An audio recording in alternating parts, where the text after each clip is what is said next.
everybody, my name is Oliver. I work with the UCSC Adventure Rec Department, and today I'm going to show you how to set up a WindPro stove.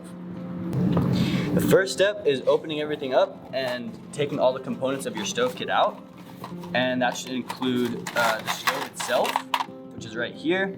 It should include a windshield and a lighter.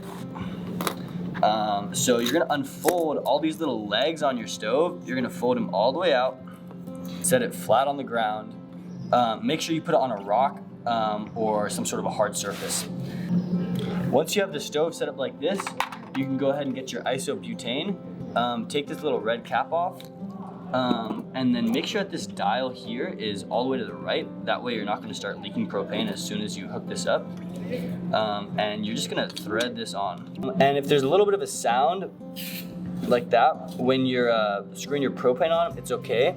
It's leaking a little bit. You just wanna make sure you go ahead and do that swiftly so that it's not leaking for too long. Not a big deal though. And then you can set that on the ground just like that. Now we can set up our windshield, which makes everything just a lot more efficient, makes everything go quicker. And you can see it has this little gap right here. That's for over the cord there. And you probably want to do this before you get your stove running because it's gonna get hot.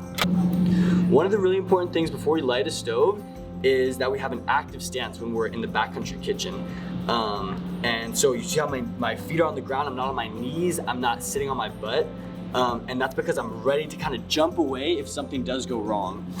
And it's the same thing when I'm lighting a stove. I'm not directly over the flame. I'm actually standing back a little bit, just to be cautious, just to be ready for something to go wrong. Now we're ready to go. You can get your lighter ready and get a hand on the gas valve. And then I like to get my lighter going first, light it here, and then slowly turn the gas on. And you should see it catch pretty soon.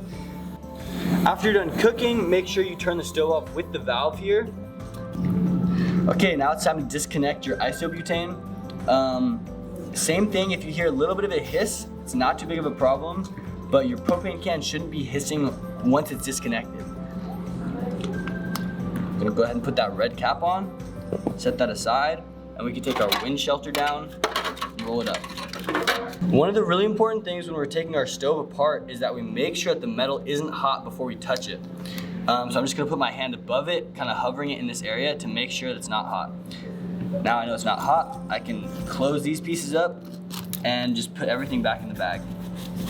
Thank you for watching this video. I hope it was helpful. If you have any more questions or concerns, you can give us a call to the rental number on our website, or you can drop by to the Adventure Rec Rental Department during our hours. I hope you all have a great time camping or backpacking. Get out there into the wild.